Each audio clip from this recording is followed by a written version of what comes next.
নমস্কাৰ মই ভাস্কৰ আৰু মোৰ এটা নতুন ভিডিঅ'লৈ সকলোকে স্বাগতম জনাইছোঁ।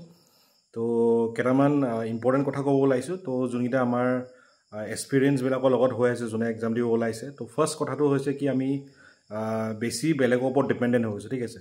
তো কিছুমানে এনেকৈ ভাবে যে এই মানুহজনে দেখাই দিব লাগে কোনখিনি আহিব, ঠিক আছে। চব কমন বস্তু লগা হৈছে, চবৰে কমন লাগে। যেনেকৈ আমাৰ আগতে আমি যেতিয়া এক্সাম দিছিলোঁ, বিকম কৰি আছিলোঁ, তেতিয়া মই যেতিয়া বিকম কৰি আছিলোঁ গুৱাহাটী কমাৰ্চ, কিছুমান ষ্টুডেণ্ট এনেকুৱা থাকে নপঢ়ে মানে, ঠিক আছে, নপঢ়ে, লাষ্ট মমেণ্টত ইম্পৰ্টেণ্ট কুৱেশ্যন বিচাৰি ফুৰে, ঠিক আছে। ঠিক তেনেধৰণে ইয়াতো সেনেকুৱা আছে চাগে, মষ্ট প্ৰবেবলি এনেকুৱা ষ্টুডেণ্টো আছে যোনে অকল PDF বিচাৰি ফুৰে, মক টেষ্ট বিচাৰি ফুৰে। আৰে মক টেষ্ট মানুহে কেতিয়া দিয়ে? যেতিয়া চব বস্তু পঢ়ি শেষ হয়, নিজৰ পঢ়াটো প্ৰিপেৰেশ্যন কিমান লেভেলত আছে বা কিমানখিনি আগবাঢ়িলে সেই টপিকটোৰ ওপৰতহে মানুহে মক টেষ্ট দিয়ে। আগতীয়াকৈ একো কনচেপ্ট নুবুজাকৈ, একো নপঢ়াকৈ, এখন কিতাপ কমপ্লিট নকৰাকৈ মক টেষ্ট নিদিয়ে মানুহে, ঠিক আছে। তো আমাৰ মক টেষ্ট কৰি দিয়ে। তো মক টেষ্ট মানে তোমালোকে যদি ভাবা যে মোৰ ইণ্ডিয়ান হিষ্ট্ৰী গোটেইখিনি কমপ্লিট ভালদৰে হ'ল, তাৰপিছত মক টেষ্ট কথা আহিব।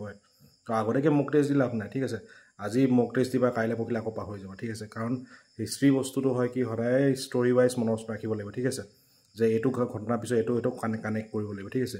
ঠিক তেনেদৰে জিঅ'গ্ৰাফিৰ ক্ষেত্ৰতো একেই বস্তু আমি জানিব লাগিব। ফাৰ্ষ্টত আমি ফিজিকেল জিঅ'গ্ৰাফিটো জানিব লাগিব, ঠিক আছে। তো তেনেকুৱা ধৰণৰ বস্তু আমি ষ্টাৰ্টিংটো জানিব লাগিব। পৃথিৱীখন কেনেকৈ সৃষ্টি হ'ল, হয়, পৃথিৱীৰ পিছত গ্ৰহৰ কথা আহিব, তাৰপিছত কণ্টিনেণ্টছৰ কথা আহিব, অচিয়েন্সৰ কথা আহিব। এনেকৈ আমি জানিব লাগিব।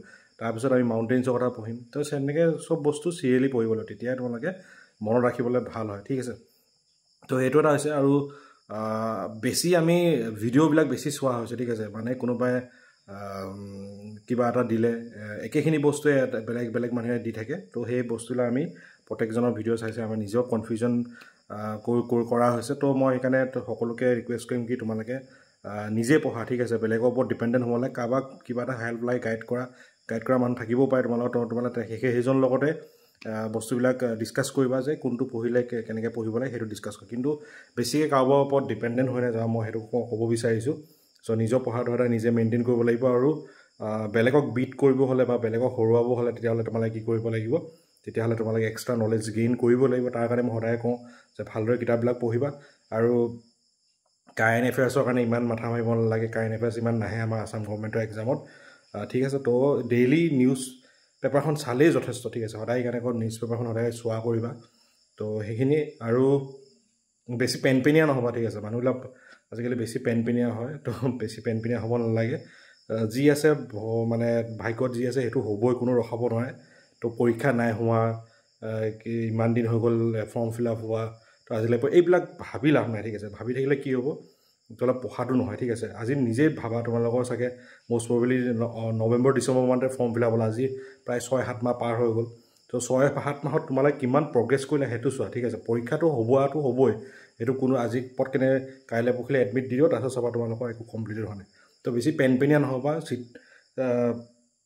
চিটুৱেশ্যনবিলাকক ব্লেম নিদিবা, ঠিক আছে, যে মই এইটো কাৰণে পৰা নাই, এইটোৱে মোৰ লগত এইটো প্ৰব্লেম। ঢেৰ প্ৰব্লেমৰ কথা, ঢেৰ মানুহৰ প্ৰব্লেম থাকে। মোৰ লাইফতো প্ৰব্লেম আছে, চবৰ লাইফতে, তোমাৰ লাইফতো আছে। ষ্টাডি ইজি ভাগৰো লাইফতো প্ৰব্লেম আছে, ধৰি লওক সম্প্ৰীতি ভাগৰো প্ৰব্লেম, চবৰে প্ৰব্লেম আছে লাইফত, ঠিক আছে। তো সেইকাৰণে প্ৰব্লেম লৈ তোমালোকে মাথা নামাৰিবা, ঠিক আছে। প্ৰব্লেম আহি থাকিব, গৈ থাকিব, কিন্তু তোমালোকে নিজৰ পঢ়াটো মেইন হয়। তো পঢ়াটো কেনেকৈ আগবঢ়াই লৈ গৈছা সেইটোৱে মেইন, ঠিক আছে। আৰু এক্সপেক্টেশ্যন মানুহৰ থাকিব, কাৰণ তোমালোকৰ এই মাথাটোত অলপ ঘিঁ আছে কাৰণে মানুহে এক্সপেক্ট কৰে চাগে, ঠিক আছে। পঢ়া শুনাত ভাল কাৰণে তোমালোকে এক্সপেক্ট কৰে।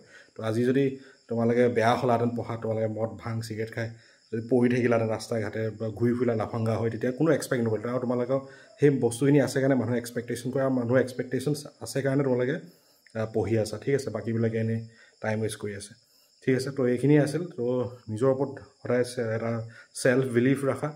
তো সেইখিনিয়ে ক'ম, চেল্ফ বিলিভ আৰু নোৱাৰা বস্তু একোৱেই নাই। আৰু কোনোবাই যদি প্ৰাইভেট ছেক্টৰত কাম কৰি আছে, ক'ৰবাত কৰি আছে, ঠিক আছে, যদি ভাবে সেইটো পাৰ্মানেণ্টলি কৰি থাকিম বুলি যদি ভাবি আছে, তেতিয়াহ'লে বেলেগ কথা। কোনোবাই যদি পইচা অভাৱত যদি কৰি আছে, আকৌ